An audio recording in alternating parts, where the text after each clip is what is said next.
Thank you. The first thing I want to say is that if English is not your first language, I very much appreciate it that I can speak to you in English and you'll understand me. I really appreciate that because I don't know one word of Danish, so I really appreciate that. Someone said to me, well, just a couple of days ago, they said, it seems to me that people in the United States are kind of obsessed with the concept of freedom. And what I thought to myself is, but aren't we all? I mean, isn't this the nature of the human being, to be free? And even though, of course, it's like Dylan said, Bob Dylan, are birds free from the chains of the skyway? No, of course not. We are subject to the natural laws. But the laws of man should not be used to subjugate human beings. We are free. So what I'm going to be talking about is United Nations Agenda 21, Sustainable Development. And I'm sure, unlike people in the United States, you may have heard about this global agreement. But in the United States, anyone who talks about it is considered to be and labeled a conspiracy theorist, an extremist, kind of a nut, right? And the press will malign you. In fact, up until very recently, the press denied, the United States press and the world press denied that Agenda 21 exists. But it does. It exists. And it is the blueprint. It is the action plan to inventory and control all land, all water, all minerals, all plants, all animals, all means of production, all construction, all energy, all education, all information, and all human beings in the world. Inventory and control. The action plan. Okay? It's the real deal. It's a transition from representative government to governance by unelected boards and commissions. It's the erasure of jurisdictional boundaries and the loss of private property rights. And ultimately, you need to know that this, your body, is your most important private property, your body and your mind. So, ultimately, it leads to the loss of sovereignty and freedom for all of us. So, of course, you're going to be concerned about this, not just as citizens of whatever nation you live in, but as free human beings. And this, of course, is a nonpartisan issue. So United Nations Agenda 21, Sustainable Development, was agreed to by 179 nations, including the United States and Denmark, in 1992 at the UN Earth Summit in Rio de Janeiro, Brazil.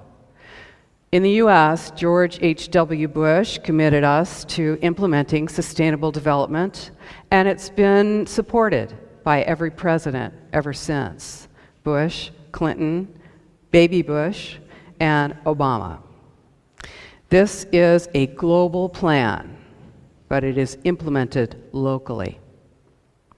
So it gives the illusion of being a grassroots movement, but it is not. United Nations Agenda 21, Sustainable Development, is the biggest public relations scam in the history of the world. But it's far more than that. It's the agenda for the 21st century. That's what it's called by the UN. And it's a recipe for destruction. It enables and justifies monitoring and metering and restricting our energy usage and our water usage. And you see that, of course, as smart meters. Instituting a carbon tax on industry and ultimately on us as individuals.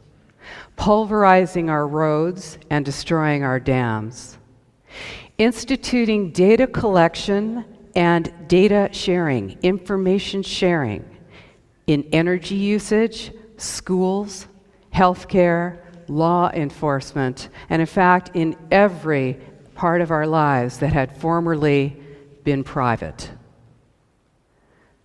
Diagnosing a huge portion of our population with mental illness and drugging us. It enables the revamping of our school systems by inserting sustainable development principles into every course, from pre-kindergarten all the way to postgraduate school. So by the way, if you're looking to the young generation to save us, you are looking at the resistance here. We must resist and work together.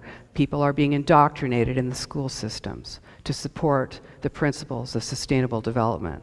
What else does it do? It enables the changing of every land use document in the world to require high-density development, high-density housing in city centers so that we can be more easily managed, controlled, and surveilled. It allows for warrantless searches and domestic surveillance. And hey, in the US, we are now, under the US Patriot Act, we can be identified as potential enemy combatants, and we see the redefinition of torture.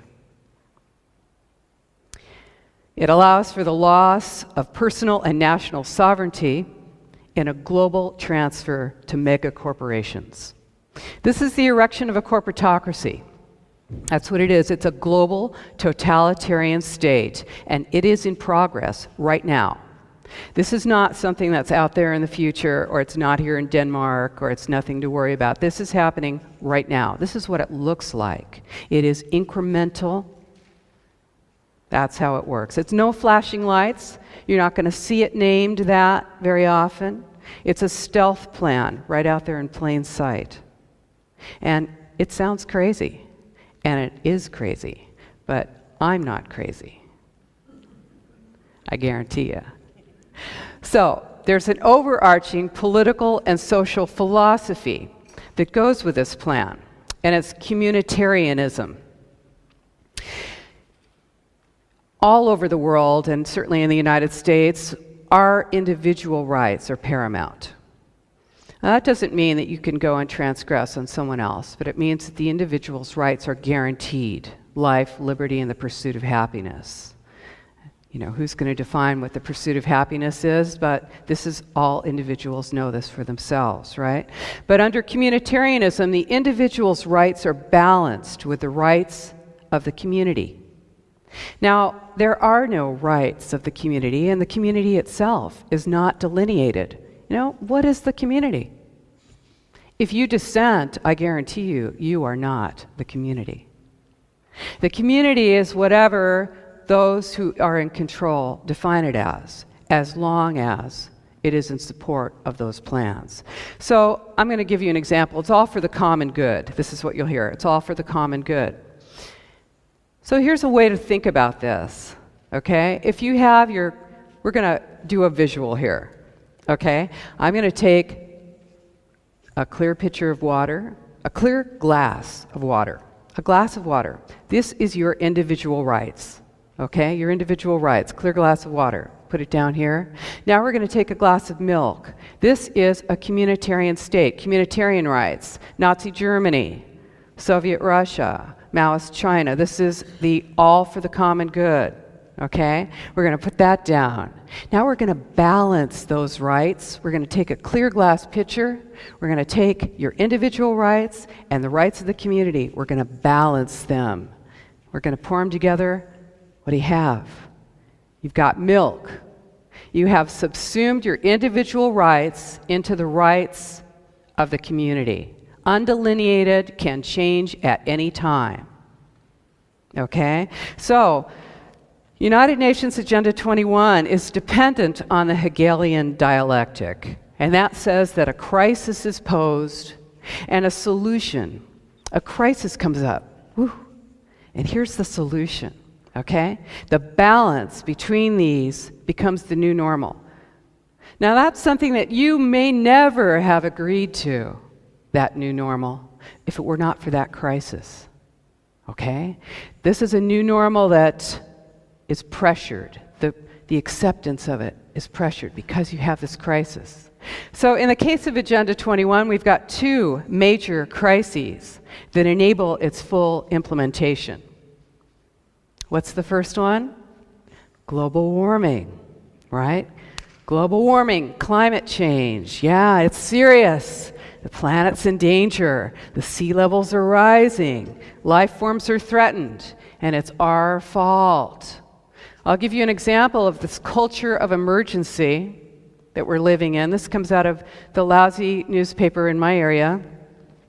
It says, it's hard to deny that the Earth is functioning well over capacity. Like an overworked horse, it's simply a matter of time before the global organism collapses. Ooh, feel that. I'm scared. Ooh, our selfish, wasteful, greedy ways have almost destroyed the planet. But what are you going to do? Well, here comes the UN to the rescue, right? They're going to save the planet. 1987, the World Commission on Environment and Development, the Brundtland Commission, they came up with a book. It's called Our Common Future. And it defined sustainable development. That was, now everybody thinks they know. You can go around, man on the street, interview, ask people what's sustainable development. They all, it's cool, man. We're going to live in balance with nature. All right. Okay, here's where it came up. This is sustainable development, the definition. Development that meets the needs of the present without compromising the ability of future generations to meet their needs.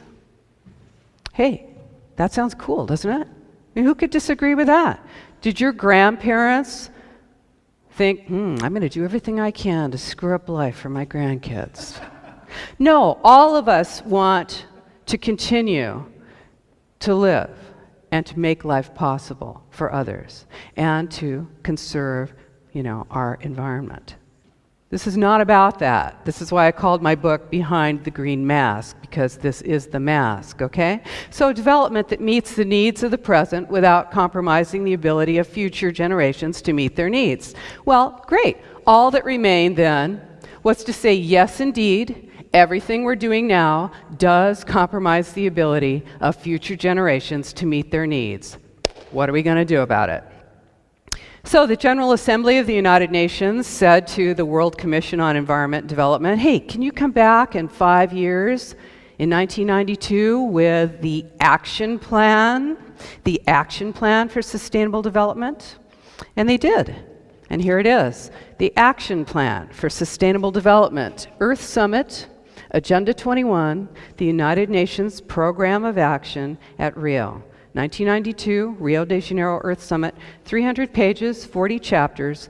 This itself is a green mask. This itself, if you don't know how to read it and what you're looking at, you will think that it's just a document that talks about how everyone should be concerned about the planet. That is not what this is really about. In fact, the chairman, Maurice Strong, who you're going to remember, Maurice Strong, of course, had to flee to China because of the oil for food scandal.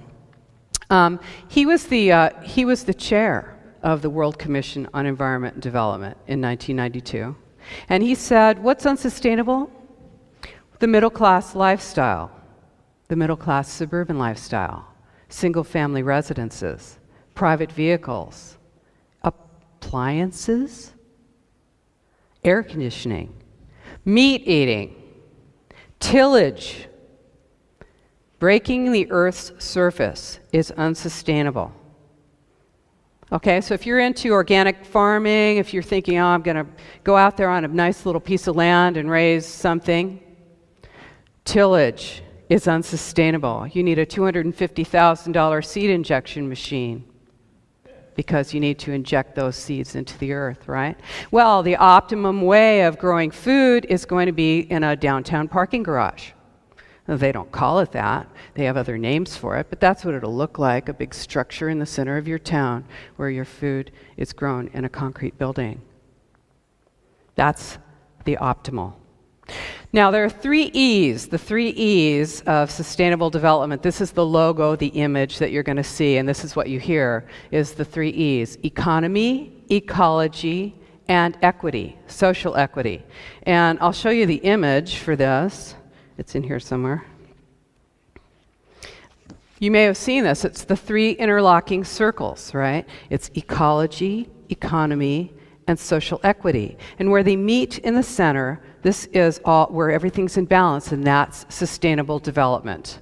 Okay? So the key provision, it's key to this plan that there be total data collection and information sharing worldwide. Because how else can you monitor whether people are balancing their environment, their economy, and their social equity? It impacts economics, housing, transportation, land use, health, education, water, energy, food production, privacy, and security. Is there anything I missed? Global biodiversity is dependent on creating something called islands of human habitation. Islands of human habitation. This is where we'll be.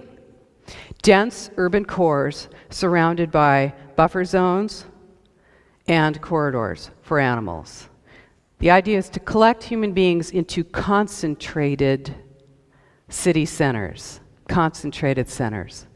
So, okay, in 1992, the Earth Summit, 179 nations agreed by consensus to adopt this plan. It's a global plan. The goal was to implement sustainable development in all public and private policies and activities. The entire world. How was it done? How did they do it? I'll tell you about the U.S. In 1993, when Clinton took office, he created the President's Council on Sustainable Development. And this is, all the countries did this. They all created their local Agenda 21 to implement it locally. Okay? So, who was on that? You need to hear this because you need to see how this all comes together. It's a beautiful, beautiful framework for totalitarian control. So who did they have on that? They had 10 cabinet-level secretaries: defense, interior, agriculture, education, transportation, and captains of industry like Enron. Ken Lay was on the President's Council on Sustainable Development. BP, British Petroleum, DuPont, Dow Chemical, Ciba-Geigy, Sandoz, Novartis was on the President's Council on Sustainable Development. What do? They provide vaccines. What else? Hypertension drugs and Ritalin for children. Who else was on there? Non-profit organizations like the World Resources Defense Fund, the National Resources Defense Fund, the World Wildlife Fund and Council, the Sierra Club. Okay, so what this does is it brings nonprofits, government, and corporations together to implement policy, because the idea was that this plan could be implemented administratively all over the world without us knowing about it.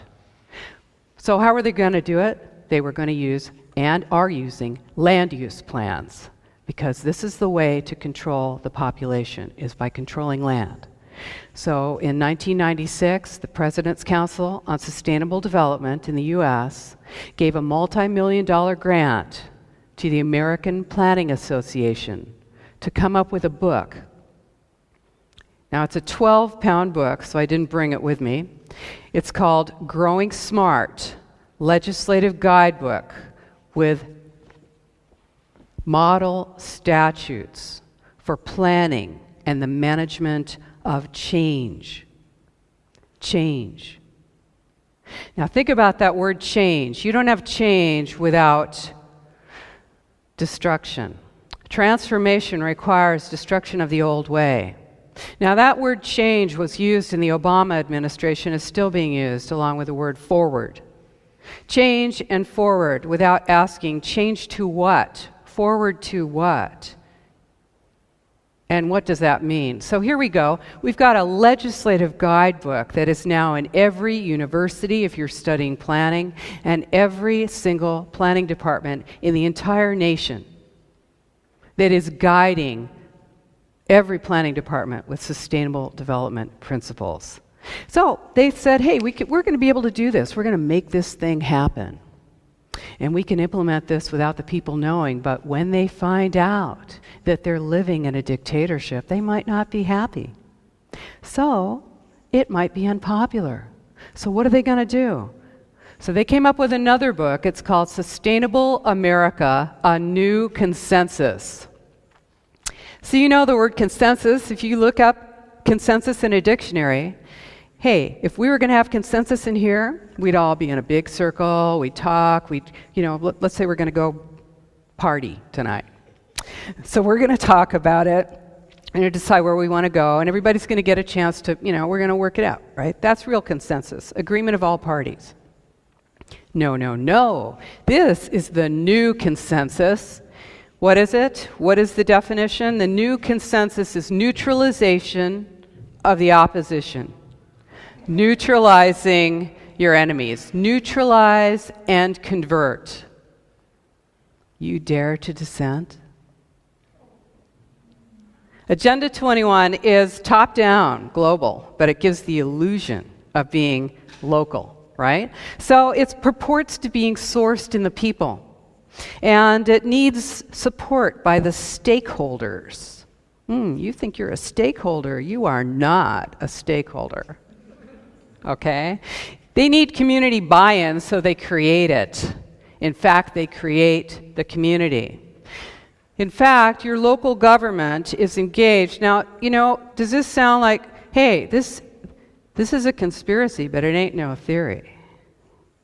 This is the real deal. So your local government will go out into your neighborhoods and identify people who are willing to work with them. And then they will elevate them. They'll say, hey, have you thought about starting a neighborhood association? And then there's that person who's speaking for you. Well, you're cooking dinner and you're hanging out and you're doing other things. You don't even know that person exists, but they are helping to make policy for what happens to you in your town right now. So they create community. They use nonprofits, civil society, unelected boards, and they create these groups. Nonprofits, non-governmental organizations are at the bottom level of this bureaucracy. This is a bureaucracy that is created where we have no impact. This is not representative, right? So they have public opinion meetings. They call them visioning meetings in the United States. This is all across the U.S. You get invited to come on down, give your opinion of this cool new plan for the center of town. So you go down there. And they've got a screen up there and they show, do you like this? Do you like that? They give you 3 options. You don't like any of them, but you don't get to say that. And if you do say that, well, you're a dissenter. Remember, communitarianism. They'll shame you. They'll mock you. You'll be rejected by your community. Half the time, the people in that room are being paid to be there. They are people who are working with a nonprofit. They're consultants. They're employees of the government who are there after hours being paid. And you have wandered in, somehow you noticed that little tiny ad in the newspaper on page 7050. So you ended up in there, right? But right now, if you go to those government meetings, they use the RAND technique, the Delphi technique, a mind control technique, which is used to bring groups of people to a predetermined outcome while giving them the impression that it was all their idea. You are so smart. You came up with that plan all by yourself. We won't tell you it's the same plan in every single city in the entire United States and around the world. If you dissent, they bring in men with guns. There are now men with guns in every government city meeting that the public is invited to. Men with guns ring the walls. They're called police officers. I've been chased down an aisle when I had a mic, when I was giving my opinion, you can imagine, and chased by a police officer. I said, what are you going to do? Arrest me for saying something? You afraid I'm going to say something? You're going to see, okay, so this is it. You're going to see these terms, and they all sound cool. This is all straight out of Agenda 21. Capacity building, strengthening community, consensus building, vibrant, walkable, transformation, livable, change. Ooh, God, it feels good, doesn't it? Yes, this is it. This is manufactured consensus and behavioral modification. This is public re-education. Lifelong learning, you ever see that? Lifelong learning, that's when you go to school as a child and you never stop being indoctrinated. Come on down, we'll give you a class in knitting, and meanwhile we're going to tell you about sustainable development. And it's not about making sure that those sheep are well cared for and eating the right things. It's not about that. It is about manipulating public opinion. It is about opening the populace to accepting decisions made by consensus. So in case you think I'm making this up, I want to show you this. I got this little thing on Amazon. It was published in 1994 or something, and I'm sure that it didn't sell many copies. Now they're just flying off the shelves. I'm sure they're like, what the heck's going on with this? This is called Rescue Mission Planet Earth, a children's guide to Agenda 21. Okay, it's so cute. It's got pictures. It's by the Children of the World and Boutros Ghali of the UN. Okay? Oh, this is so cute. It's all about how we're messing up the planet. And there's this one little quote I'll tell you. This is for children. The planet groans every time it registers another birth. I'm giving this to my kids. So what else does it say? There's this little booklet in the back. It says, turning Agenda 21 into action is a big challenge for us all. Thousands of people at the United Nations and all over the world are working on it. This booklet will show parents and educators how children can start to be a part of this work. Children are being used. They're being indoctrinated. They're told that they're killing the planet and that they have the power to save it. They're telling the most powerless people on the earth that they have the power to save it, the kind of stress that creates in a human being, right? You're killing the planet. So, there's something very important about what's going on in the educational system right now, and that's that there's no such thing as objective reality. Hey, that's just your opinion. Everybody is entitled to their opinion about how things are. No one's worth more than anyone else. No one's values are more important than anyone else. No one's abilities are more important than anyone else. Of course, no one's more important than anyone else, but no one's reality is real. It's all completely changeable. It's amorphous. Even mathematics. Even the certainty of mathematics is now being messed around with by those who are teaching sustainable development. Hey, if you think 1 + 1 = 5, well, let's really think about that. Because you're valued here and your opinion is important to us. So what this does is it creates that uncertainty about what is real. So when I tell you that what I'm telling you right now is the truth, and you can check it out for yourself, well, hey, that's just my opinion. The idea that, here's the deal. The idea is that life in the suburbs is, and the rural areas, I think your whole country is rural, isn't it? Pretty much, except for Copenhagen and Aarhus and a few other cities. You are a rural nation here in Denmark. And the United States, by the way, is 2.5 times the size of Europe and has roughly 60% of the population. Big, big country. There's places you can go out and walk and nobody will find your body for a long time. But we're using up nature. That's what we're being told. So the idea is that life in the suburbs and the rural areas is unsustainable because we produce too many greenhouse gas emissions with our evil sprawl. You live in a house? You got a yard? You're bad. So, it costs too much to get public transportation out to you, you selfish thing living out there nowhere, right? So, we're going to bring you into the city centers so that we'll be more sustainable.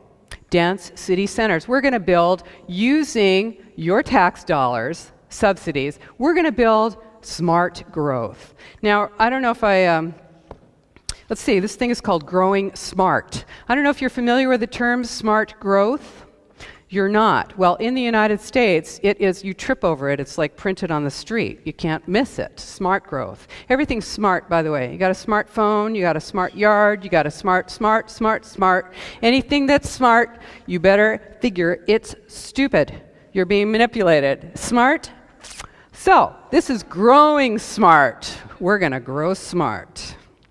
We're going to put you in a cell block and paint it a nice color. Okay, so you're in a high-density development. What does that mean? It means apartments or condos on top of shops in the center of town. You've got a bus lane or a bus line out there. Maybe you got a train. Okay, the building's built right to the edge of the sidewalk.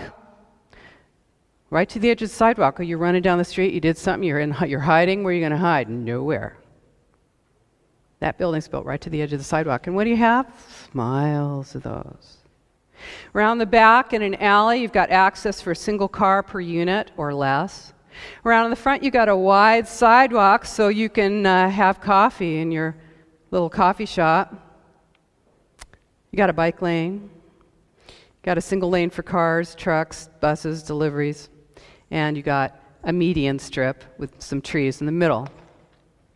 Oh, your house is burning down? Well, hopefully the emergency vehicles will be able to get through there. So, this is, and then the other side of the street's the same. This is built often with your tax dollars. Infrastructure is built with your tax dollars. These towns are being rezoned and redesigned to high-density development. These units, what do you have when you live in a condo? You think you own that? No. The homeowners association owns your butt. You don't want to pay for the new roof? Well, they're going to lien your house, and you will be paying that. They can raise your homeowners association fees at any time. If you're in an apartment, you're mobile, you can move. You don't consider that you're part of that structure, that part of that life, part of that community. So high-density development, it's not about that building. It is an ideology. It's an ideology that says that if you live in a home, if you have a yard, if you're growing your plants and not in a community garden, if you want private space in your backyard, what are you doing back there? Hey, and you better be on your bike because what do you have in the trunk of that car? Who's in there with you? You might be saying something. Where can you be where you're not being listened to? So, how do they do this? How are they implementing this worldwide? They are using an international group called the International Council on Local Environmental Initiatives, ICLEI. ICLEI. Now, have you ever heard of ICLEI? Ever heard of ICLEI? Apps? Oh, good. There's like one person in here that's heard of ICLEI, all right? Why haven't you heard of it? Why haven't you heard of it? 179 cities in Europe are members. Most major cities in the world are members. That means you are a member. London, Berlin, Madrid, New York, Los Angeles, San Francisco, Rome, Amsterdam, Copenhagen are members of the International Council on Local Environmental Initiatives. It is a non-governmental organization created to implement Agenda 21 worldwide, to influence policy.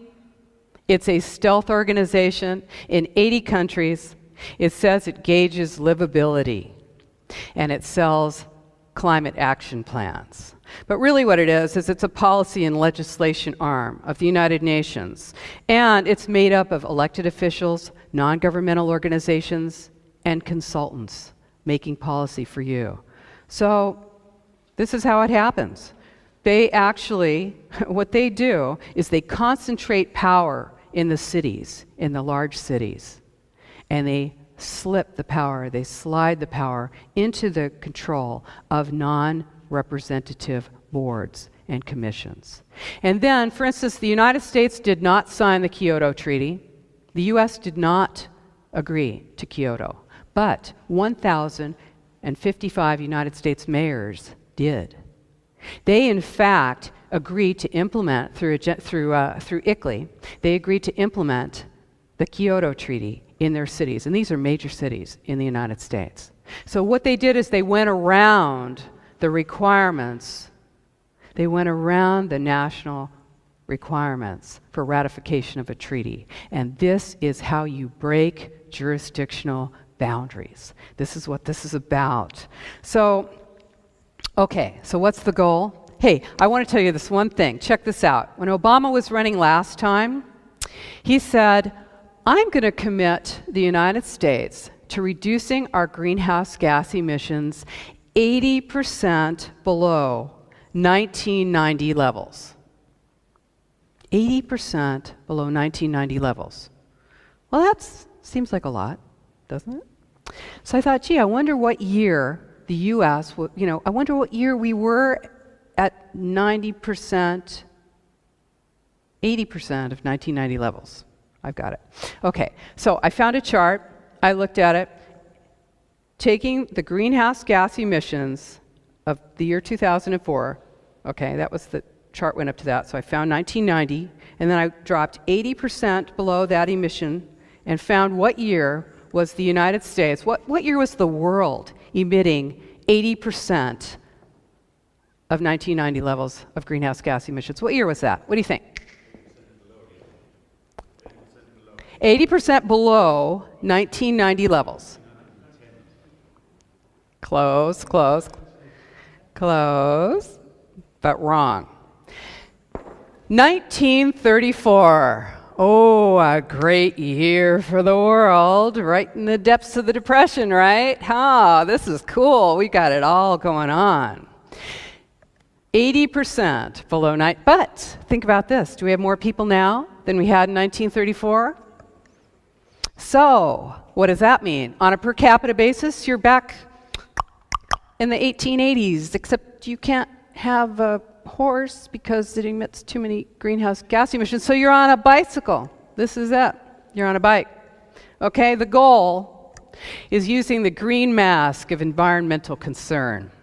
The two parts of Agenda 21 are imposed, and that is smart growth, high-density development, moving populations into controlled city centers where they can be monitored, controlled, and surveilled, and the other part, the Wildlands Project. Wildlands. Getting people off the rural land, blocking access to wilderness roads and resources, and shifting land ownership from private to public.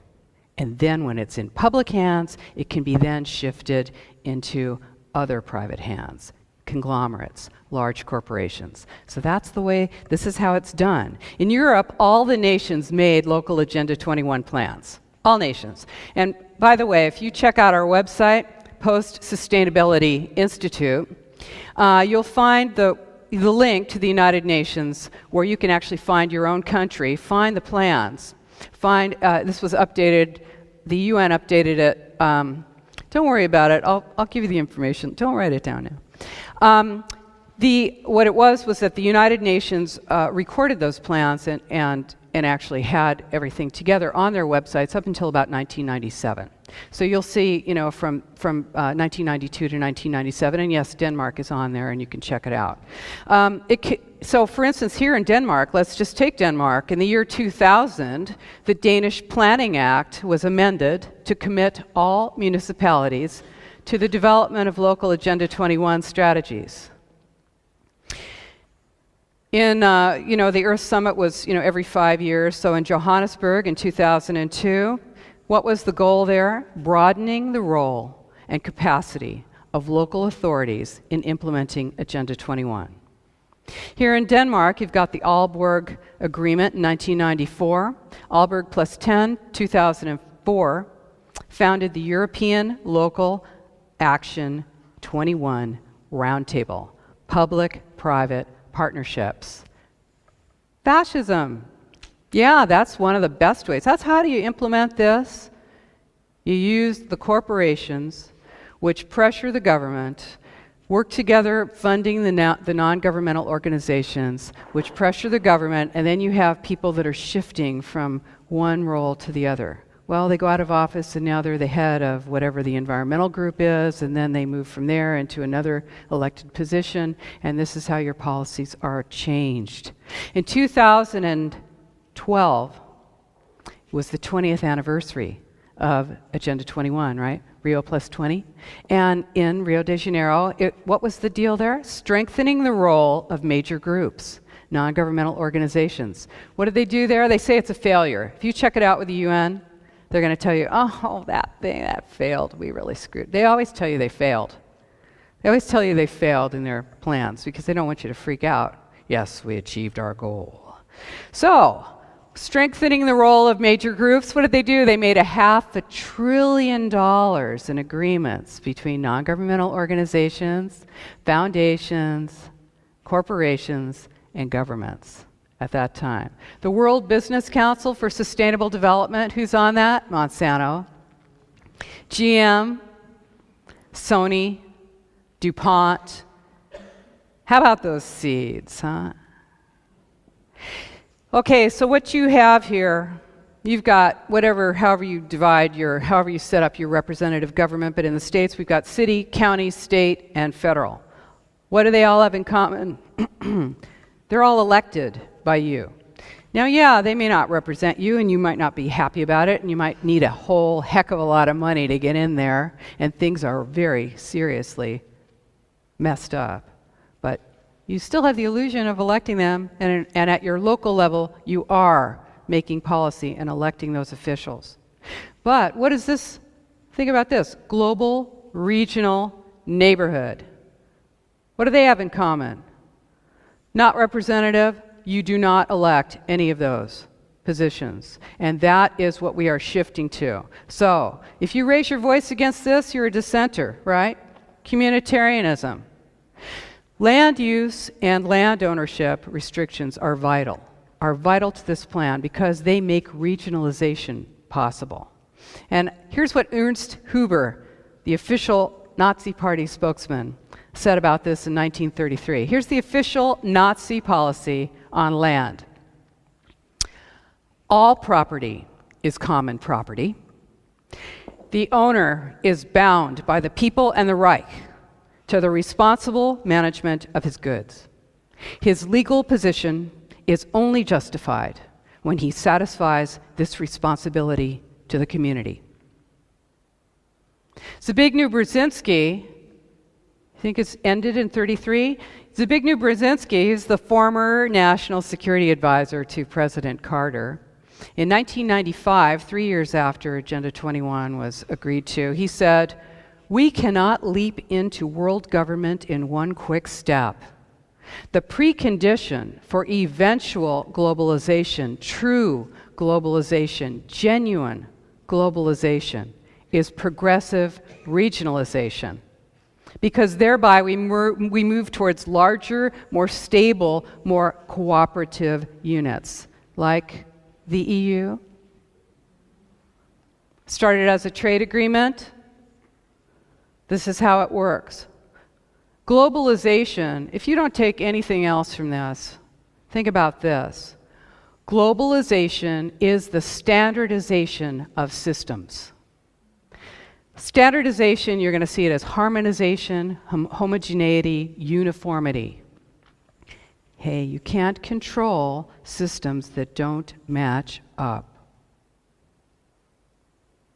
Systems refer to the legal system, the educational system, healthcare, markets, land use, law enforcement. Do you know about fusion centers? Fusion centers? My goodness, I must be somewhere else. I must not be in the United States. They must not tell you that what they're doing now with law enforcement is integrating, militarizing your local police force, integrating it with your state police,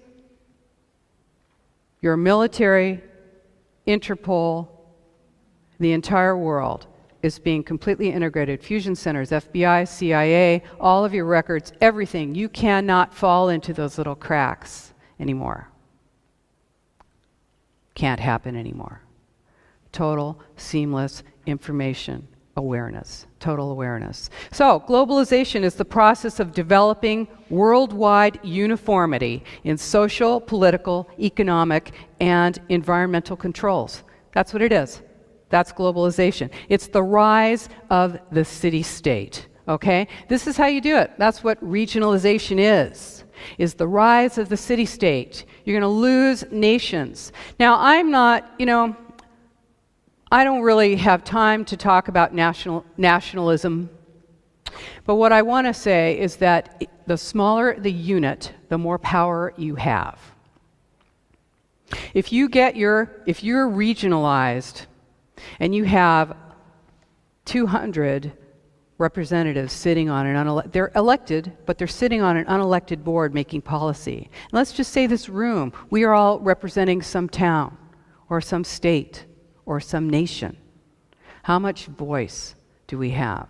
Who listens to us? And how much power do we have? So I'm going to show you the new map of the United States of America. And you may not be able to see this very well. We have 50 states in the United States, but this is mega regions. Mega regions. Mega regions. Mega, large. Mega regions. These are the city-states. These are large cities that are being made larger. Now remember I told you that the gray area is the wildlands. That's going to be the area that no one will have access to. And I haven't told you anything about myself. I was a legal witness, an expert witness in land use and land valuation for my government, for the State Department of Transportation. Expert witness, testified in court. And I found out about this because I saw that people were not being able to use their land. And I looked behind that and I found Agenda 21. This is true. Okay, the federal government of the United States is doing this, is in process of creating mega regions, which are essentially crossing national boundaries. This is Cascadia.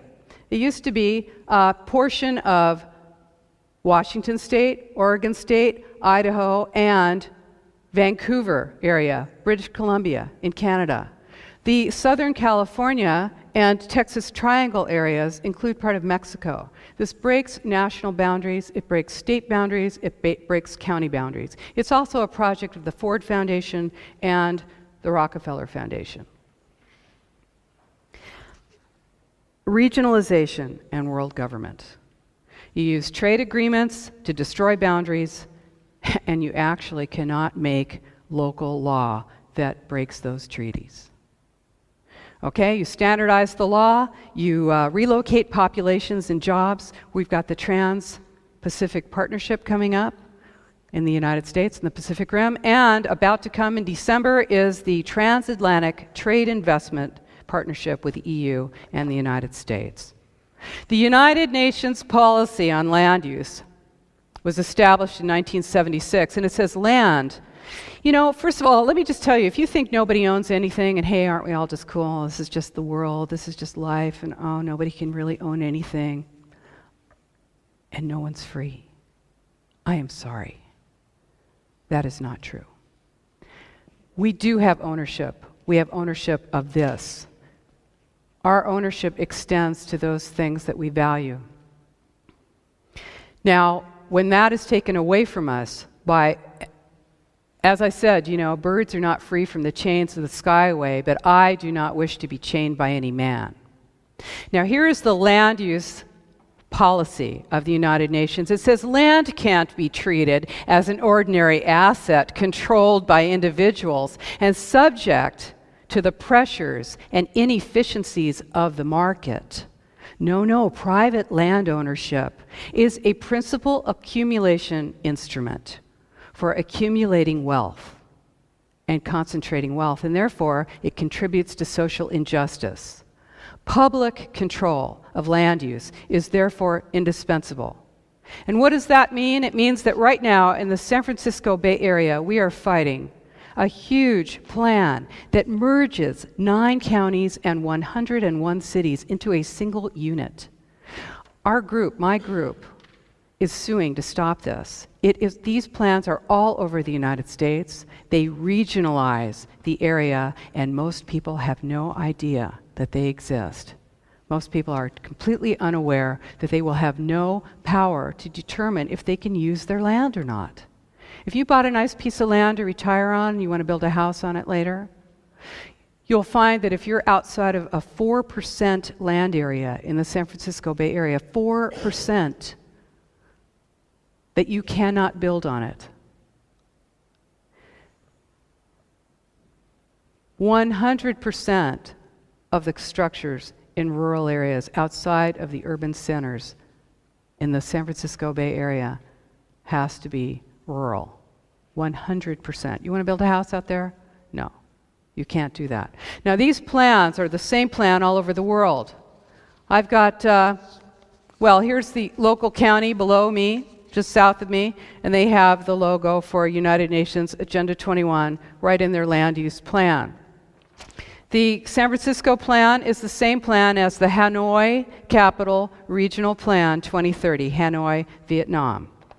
So land use plans are used to change and craft the physical built environment. Where and how you live really determines your life. So this cult of new urbanism is a war on rural people. Rural people. That's what you're going to find, because what do corporations want? They want a mobile workforce. They want a release of all regulation on moving products across boundaries. They don't want boundaries. And they want low wages. So if you're low wages, so if you're living in a high-density apartment in the city center, you don't have any land around you, you're in an apartment, you rent it, you are a mobile person, you can be moved from one place to the other where the jobs are, you can be easily moved, and your wages can be low because you do not have a vehicle, you've got a bicycle. It's a lot cheaper to move you around, and you can be more easily surveilled because you have no private space.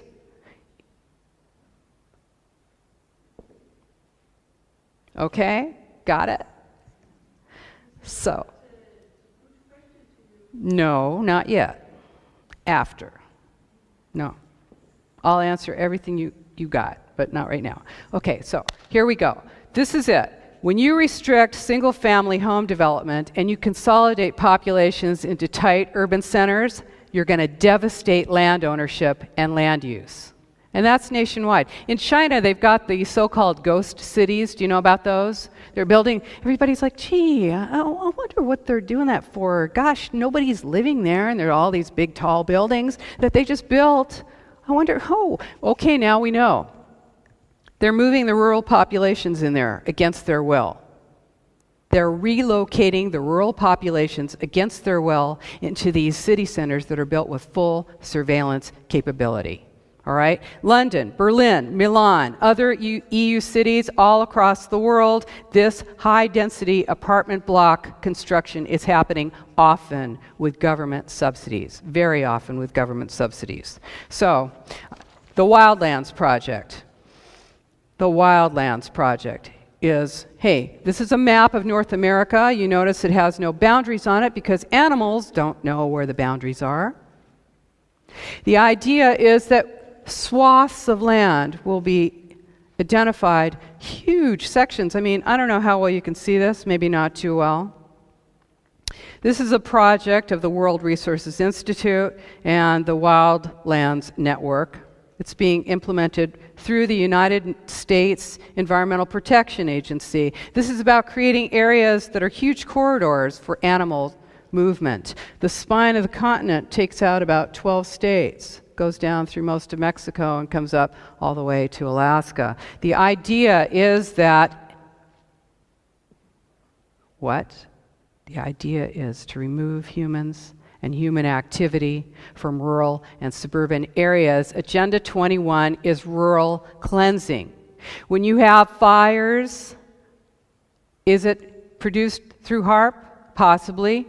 When you have fires, when you have floods, when you're looking at tremendous devastation like you've never seen before, Oh no, we're not going to let you back in there to rebuild your house, because you were living in a national forest, and we bought that land all around you, and now we want you out of there. Why? Because wilderness. What is wilderness identified as? What is wilderness? You think you know, you go out and you take a walk and you think you're in wilderness? Wilderness is an area where the earth and its community of life are untrammeled by man, where man himself is a visitor who does not remain. That's wilderness. That's what wilderness is. Urban people do not understand rural life. Urban people don't understand farming. There's a total disconnect. How do you get pushed off your land in the rural areas? They monitor your well. They restrict your access. They pulverize your roads to gravel. They stop your postal service.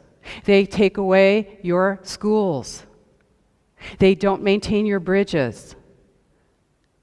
And pretty soon, you're the only one out there paying taxes, and you just can't keep doing it anymore. And you say, hey, that economic collapse was engineered to bankrupt people, engineered to move you into the city centers, get you off your land. Social equity equalizes the economies of the world, and it's going to have a negative impact. This has a negative impact on the developed nations. If you've got above average expectations, and you do, I guarantee you that you do, because you are not living like the average person in the world. So if you have above average expectations, this plan targets you. It is the corporatocracy, tightening the screws. It's about austerity. It's about artificial scarcity, restriction. So, public-private partnerships allow for the government to get all the advantages of corporations, secrecy, no transparency, access to data for spying, no accountability, paying off cronies, and of course, what else public-private partnerships do for the corporations? The corporations then can use the power of the law, police power, to implement their plans. This is perfect. What do we get? We get risk and cost. Domestic spying through Google and Facebook. Do you do Facebook?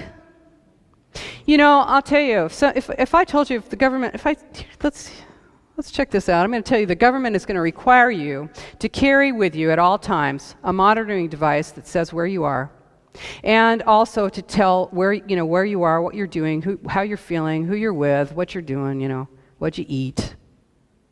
And you tell me, no way the government is going to make me do that. Well, they don't have to do that. What's the most efficient way to manage populations? What's the most efficient way to merge corporations and government? Fascism. If you add in civil society, non-governmental organizations, you've got totalitarianism. Okay? So, this is it. Using the cover of the environmental concern that we all have, right? The rigid control of a totalitarian state is in progress right now. And that's what's behind the green mask. That's it. So I said there are two major crises that are being used to implement totalitarianism. The first crisis, climate change. Crisis 2, terrorism. 9/11 was the catalyzing event that was used for this purpose. 9/11 was used to terrorize us. They had the Patriot Act all written. This event was created in order to lock down the world. Have you flown lately? Practically have to strip naked.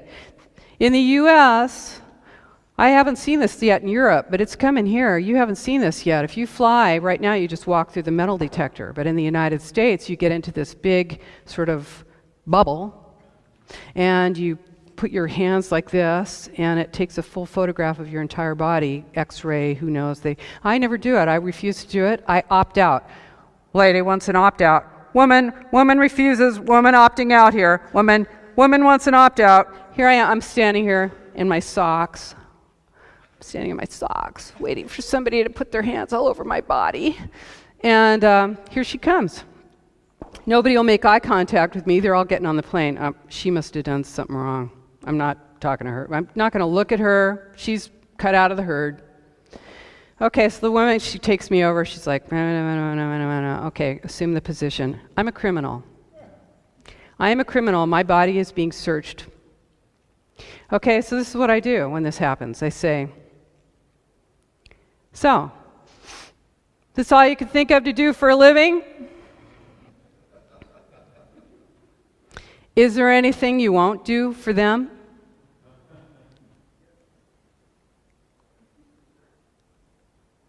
So you just take their money and you do what they say. Is that it? Well, that keeps me in the airport an extra half hour, usually. So, hey, don't cooperate. Okay? Creating a culture of emergency that's linked to human behavior, that enables a wide range of restrictions that are going to benefit a global totalitarian restructuring of the world.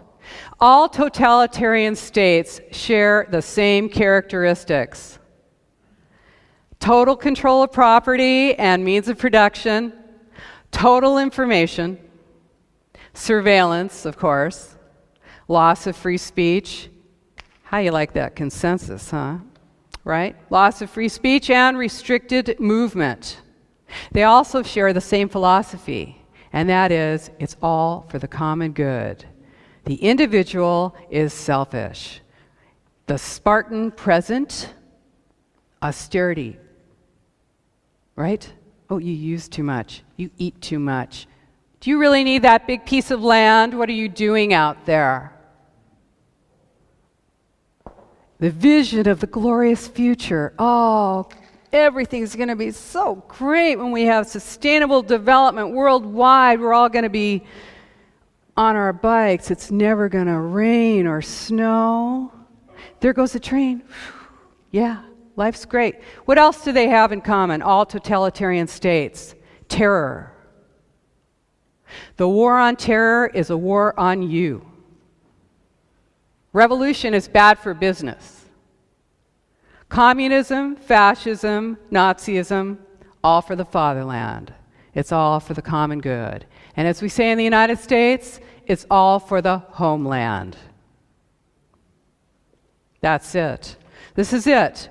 When you look at that smart grid, when you look at smart meters, what you're looking at is a gigantic information tracking and control system designed to control all electric, gas, water, and information systems in the world, including all of your personal data, your healthcare data, everything. This is what it's designed to do. That is the smart grid. Smart, real smart. Smart meters can be shut off remotely. Remember that when you dissent. 3 o'clock in the morning, you go to turn your light on. You got nothing. Or you went down and you made a scene at the local government meeting, and for some reason your water's not working anymore. Right? Surveillance state is essential to implementation of Agenda 21. Essential. The Nazis, this plan is a continuation of the Nazi plan, of the Soviet plan, of the plan, all plans. I don't care if you can go back to Alexander the Great. Okay, Siemens Corporation. Who's doing it to you? Siemens Corporation. You got a Siemens Corporation thing hanging on your wall or somewhere in your house, or you're using Siemens. Siemens Corporation is a Nazi group. Nazi Corporation. Under the, there were many hundreds of corporations that worked with the Nazis. Siemens was about to go under, was about to go bankrupt when Hitler came to power, and he generously offered them slave labor from the concentration camps, which they, of course, accepted. Now, what does Siemens do? They are in smart meters, the smart grid. They own water, huge, the biggest water in the United States. U.S. Filter is owned by Siemens Corporation. They fund the International Council on Local Environmental Initiatives. They funded Growing Smart. They're in high speed and light rail. Siemens. is implementing Agenda 21. IBM, okay? What did IBM do for the Nazis? Remember the tattoos on the arms? That wasn't just you're number 1, you're number 2, you're number 3. No. IBM created the computer systems for the Nazis so that they could analyze the data, so that they could collect and analyze the data for all of their prisoners. What is IBM doing now? They're working on biometrics to identify you through your eye. You want your money? You want to get your money out of that ATM machine? IBM. Okay? GE, General Electric, Smart Grid. This is a continuation of this plan. So, you've got full and total surveillance. You have the ultimate public-private partnerships with prisons, public-private partnerships and prisons. Privately owned prisons all over the United States. What do they need? Prisoners. How do you get more prisoners? You make more things crime. And you make criminal sentences longer. Public-private partnerships. Hey, collecting data, you know that the US government did not have enough room in their collection center outside of Baltimore, Maryland. They were actually browning out the town of Baltimore because they had so much of a power draw. So they just built out in Utah on a military base 1.5 million square feet of data collection centers. All information from and to the United States goes through there. 1.5 million square feet. That's pretty big. Your data, if you're transatlantic cables, everything goes right through there, all analyzed instantly. You're not going to see this in the mainstream media. 5 corporations own the media. 5 mega corporations own the media. Global markets. That's what this is about. In your universities, they're teaching it. UCLA has, for an example, 509 courses on sustainability. This is Bank of America, UC Berkeley. What does it say? Removing the roadblocks. How to make sustainable development happen now. Doesn't that look good? Can't wait to move in there, right?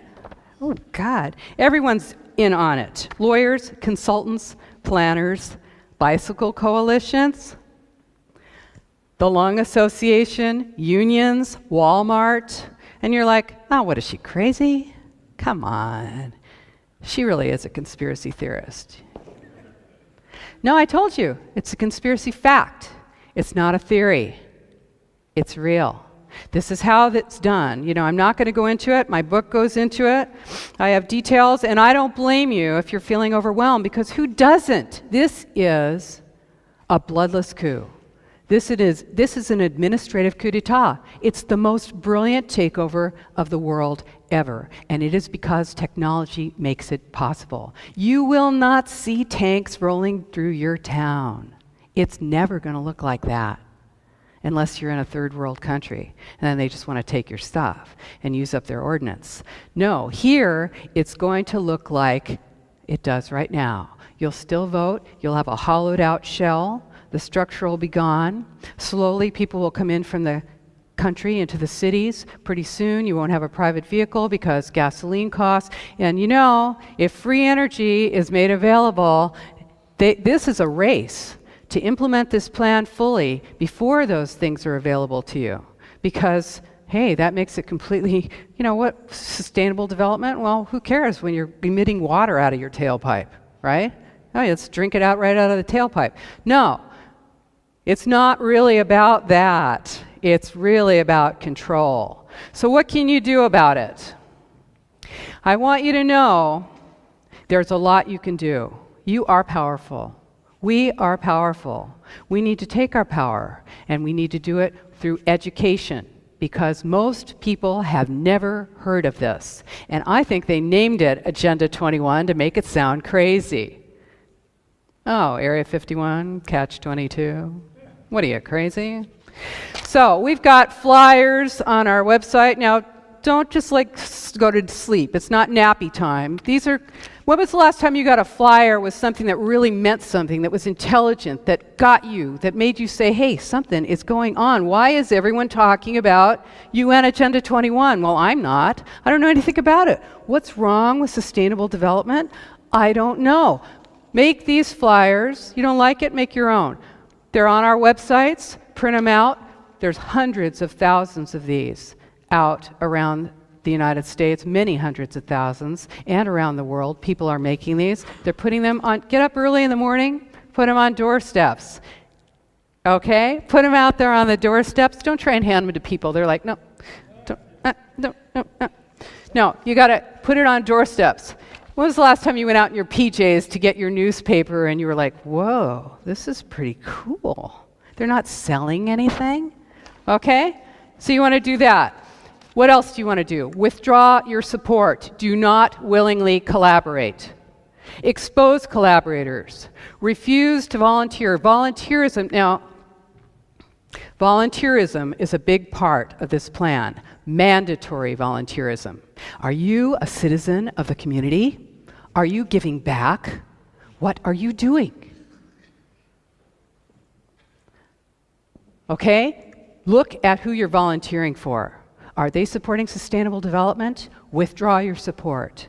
Do not make contributions. Do not give your time to any group that is pushing sustainable development and high-density development in your city centers. Do not support. You want to kick ICLEI out of Copenhagen. Go down there and hang out with your friends and neighbors and fellow human beings in Copenhagen and say, this is happening here. We want to kick ICLEI out of Copenhagen. All right? Expose the collaborators. Put up wanted posters. So-and-so is collaborating with the enemy. This is how. Link IBM, Siemens, biometrics, National Defense Authorization Act, domestic surveillance, smart growth. It's all Agenda 21. If your pastor is giving you a talk on sustainable development, you better go have a chat with your pastor. This is our job. Nobody's going to ride in here on a white horse and save us. This is it. This is our job. And you know what? I know that every single one of us, if we had been, and maybe some of us were, but if we had been alive during the Nazi takeover, well, we say to ourselves, we would have been in the resistance. There's nobody in this room who thinks they would have gotten up in the morning and put on a Nazi uniform, is there? You all think you would have been in the resistance. This is your time. This is your moment. You are the resistance. This is the resistance. This is the moment that we reach out and we get this information out and we refuse to be dominated by this plan. We can do it. We are doing it all across the world. Join us. Let's do it. Thank you.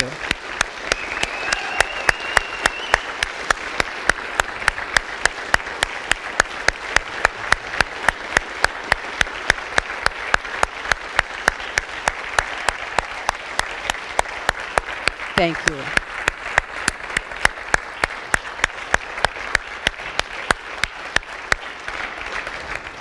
Thank you. Thank you very much, Rosa. Oh, great. Well, not only do you need my website, but you need my book. It's easy to read, big print, and it's very basic. It's a good book. And you can get it out there. There's a few. And then on our website, check out postsustainabilityinstitute.org. I know it's almost the longest website address. My other one is the longest website address, and that is Democrats Against UN Agenda 21.com. Boy, is that ridiculous. So just put my name in, okay, and my last name is Koire. Just put that into your search engine and check it out. It's all in there, and I know that we are gonna do this together.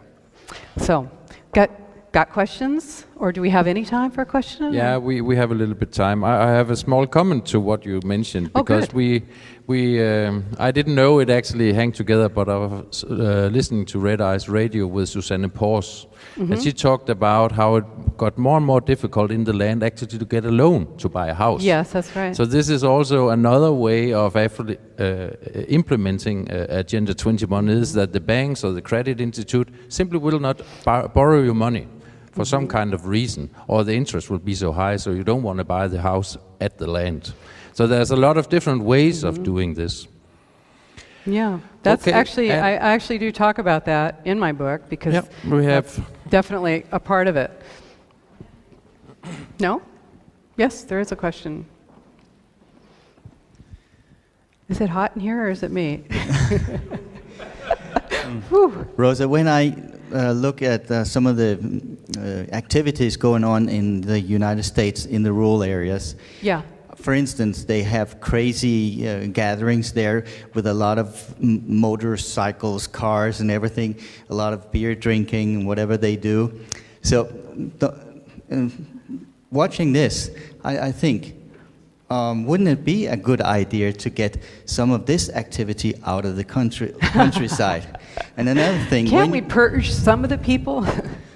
Another thing I'd like to say to you, a friend of mine, she says to herself when she's in the TSA box sitting there being x-rayed or opts out of the x-ray and is in for a search, body search, she goes to the TSA guy or woman, oh yeah, give me a good massage, give me a good workover.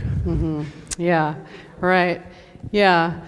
Well, I prefer the person of my choice doing that rather than some stranger in a uniform. They hurt you too when you say that stuff to them. They don't like it. I want to thank you for you unveiling this to us in Denmark. I'm very happy because I can see tendency in Denmark, like you say. But of course, it's not so strongly clear in Denmark because we are individual. I will ask you, have you done a trial? You know, you go behind these things, and I know, I understand. But could you go to the government or Obama, which I think is sent from the light, and have a private talk with him about all these things? Oh my. Oh my. Where Why do I are you start? laughing? Well, you know, okay, I'm not, certainly I respect what you're saying. I'm asking you. I hear you. Of course, the government has made me their enemy. The government has targeted me as their enemy. And in fact, I worked for the government. I actually had to leave my job early. I am not a person that any elected official wants to talk to. Although that isn't entirely true because, in fact, my book, there have been projects around the United States to buy my book in bulk and give it to all of their elected officials. And now elected officials, lower level elected officials, local and Congress, are contacting me. And I did actually make a presentation to the New Hampshire state legislature and others. But what I want to say is that President Obama supports Agenda 21. There is no question about that. No question. It's not like this in Denmark at all, because I can every day make my talk in the debate and the politics in the newspaper, and then I get approval from so many universities, and they know there's something wrong in Denmark. So we have a more... There's something wrong in Denmark. But I'm very happy to unveil this. I even can go to the government in your country and get the information. I did write to Obama to tell him not to get the one straight. So I know it's difficult. I know we are ignored. We are also a parallel system in Denmark. This is a spiritual movement to know, to dare, to will, and you will convey. I'm very happy to talk about this, but also to be silent in some places. I know that. My way is spiritual, so Well, good. You know what? You need everyone who's working on this works on it in their own way. The point is to do more and to work, and to continue. And whatever your understanding is, the important thing to recognize is that all of these systems are connected and that the mask is environmentalism. So, thank you. And do we have another question? Yeah, I think we have one over here. Like hi, your Rosa. shirt. Thanks. I was recording what you said. First of all, I want to thank you so much for this presentation. It's so important. I knew a lot about this because I researched the New World Order every day, but I learned things through this presentation. But I want to ask you, how do you view the New World Order and the RFID chip? Because I think that's a big part of their plan. I'm sorry, I didn't hear that clearly enough. No? Sorry. The question: how do you connect the RFID chip with the New World Order and the Agenda 21? How do I connect the government teachers? Is that what you said? No, the RFID chip. I'm so sorry. Of course, the RFID chips. Thank you. A great question. And of course, they're essential to this because RFID is, these chips are so small. They'll be in every single element of your packaging. They're in your passport. They're in your driver's license, tracking, and also total information. The total information that's contained on those, literally, you cannot change your identity anymore. You used to be, when I was a kid, you could actually hide. You could screw up and you could be somebody else. No, not anymore. Everything is known and you are GPSed. When we're talking about, there are many things I'd like to go into, but essentially the answer is yes. That is totally, completely integral to implementation of this plan. Yeah. Short question. No, I missed the first part of the presentations. I don't know if you talked about this earlier, but I want to know if you believe in global warming, and if that case, how do you think we should deal with that issue? Well, that's good. Well, you know what? I don't believe, let's see, what about belief? Let's talk about belief. Tooth fairy? No. People say to me, do you believe in Agenda 21? I'm like, what is this, the tooth fairy? I'm talking about something real here. I'm not making this up. Now, global warming, as I say in my book, whether it's true or not, it's certainly a fabulous vehicle for this plan. I am not a scientist. I have read a lot of documentation. It appears that this is a manipulation. But I am not qualified, so what I will say is that it is being used as a way to implement a system of full control and surveillance. And if it wasn't that, it would have been something else.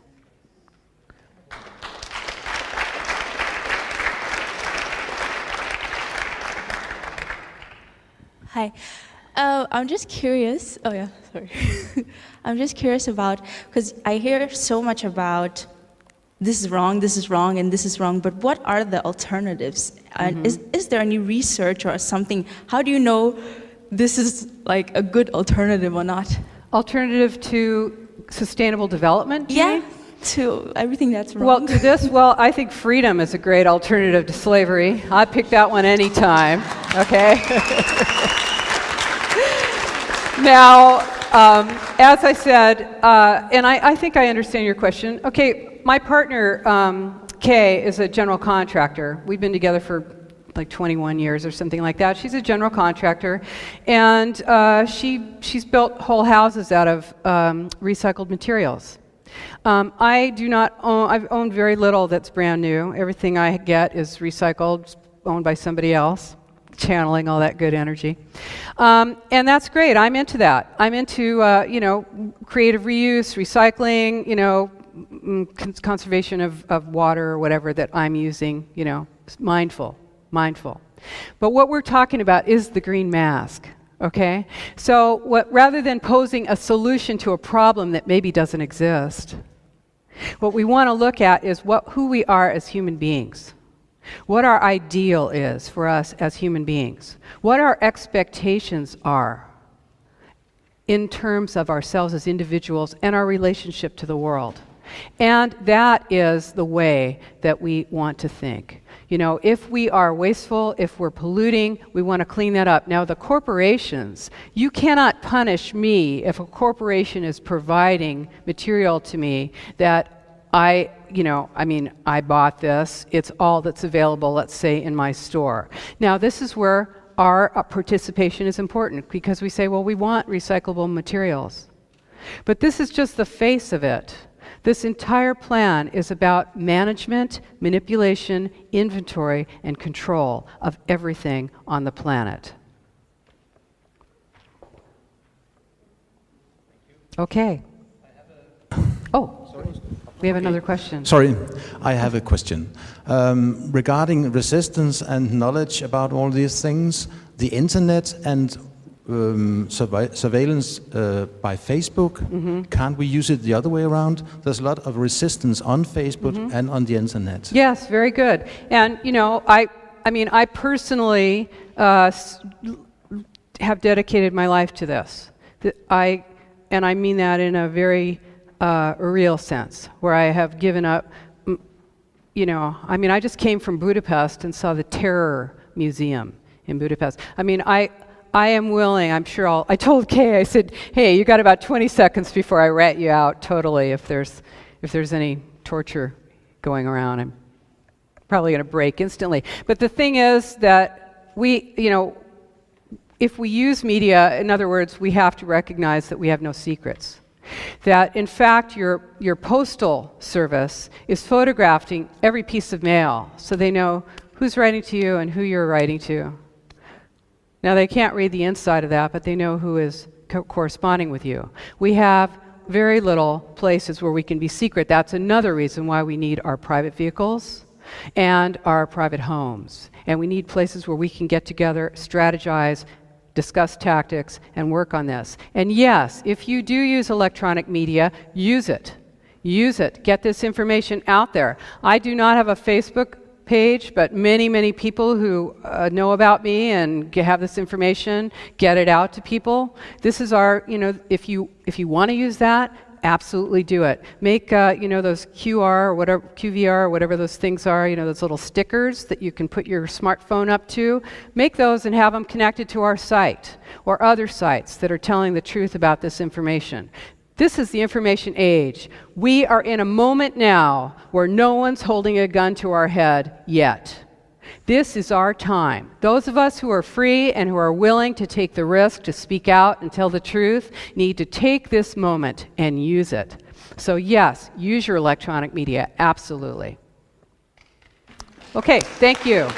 Let's see. Is that? I wow. think we have one more question. One more, okay. Yeah, and that's the I last actually one. could stay here all day, and I'm happy to talk with anyone. Hi. I just wanted to thank you for a great lecture. It was really nice to have someone connect the dots, because this is really very complicated. And it was very nice to kind of put the things in perspective and connect all the corporations and everything. It was really nice. Thank you. Well, thank you. Thank you. No question. That was easy. I got off easy on that one. Okay. I think we should give Rosa one more applause. Oh, thank you. Thank you so much. Hey, thank you. Thank you. Thank you.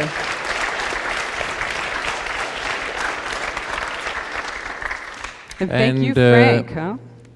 And Rosa will also be available if any of you have some questions regarding this or other thing, I'm sure.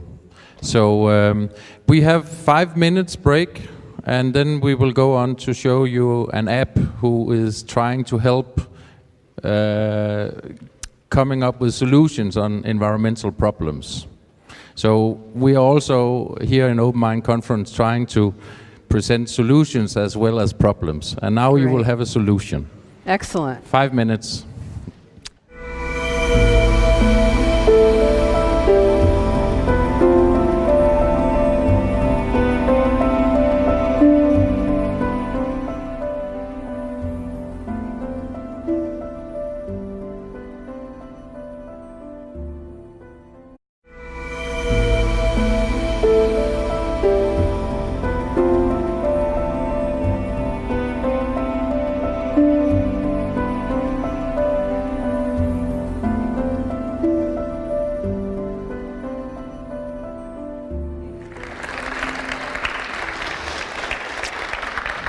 Thank you.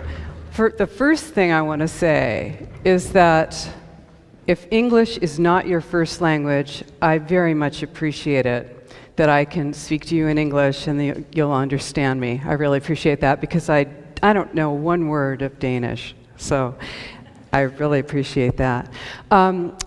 Someone said to me, well, just a couple of days ago, they said, it seems to me that people in the United States are kind of obsessed with the concept of freedom. And what I thought to myself is, but aren't we all?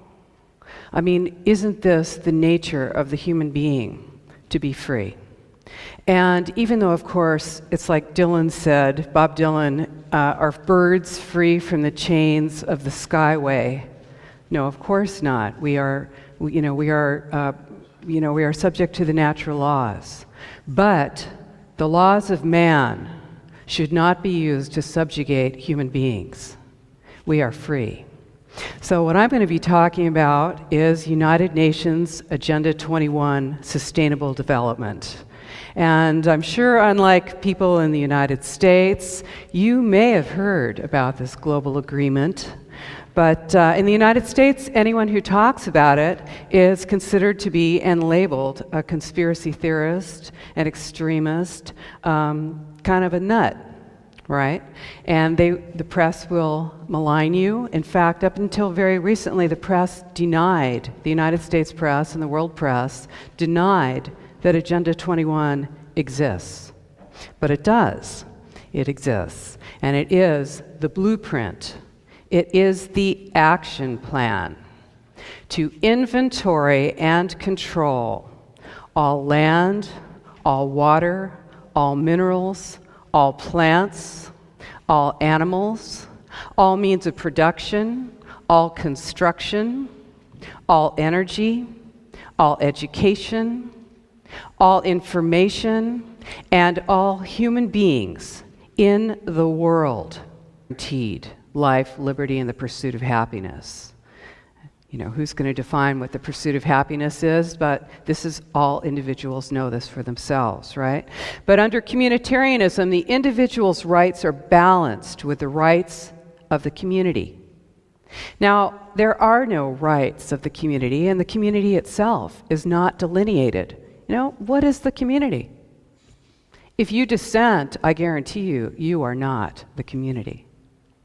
The community is whatever those who are in control define it as long as it is in support of those plans. So I'm going to give you an example. It's all for the common good. This is what you'll hear. It's all for the common good. So here's a way to think about this, okay? If you have we're going to do a visual here, okay? I'm going to take a clear pitcher of water, a clear glass of water. A glass of water. This is your individual rights, okay? Your individual rights. Clear glass of water. Put it down here.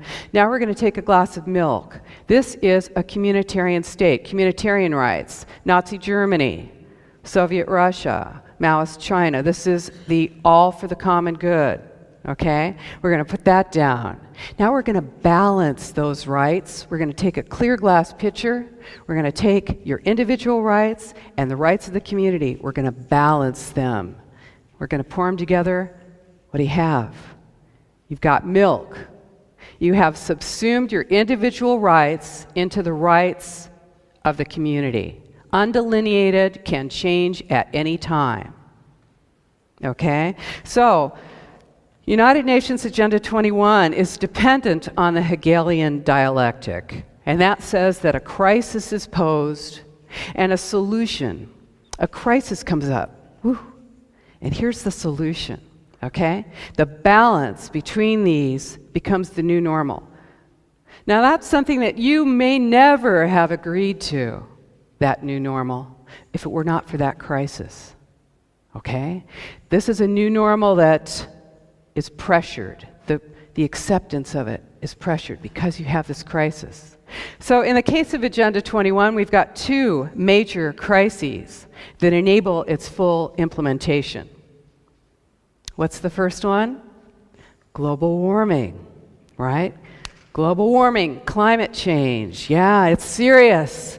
the planet's in danger, the sea levels are rising, life forms are threatened, and it's our fault. I'll give you an example of this culture of emergency that we're living in. This comes out of the lousy newspaper in my area. It says, it's hard to deny that the Earth is functioning well over capacity.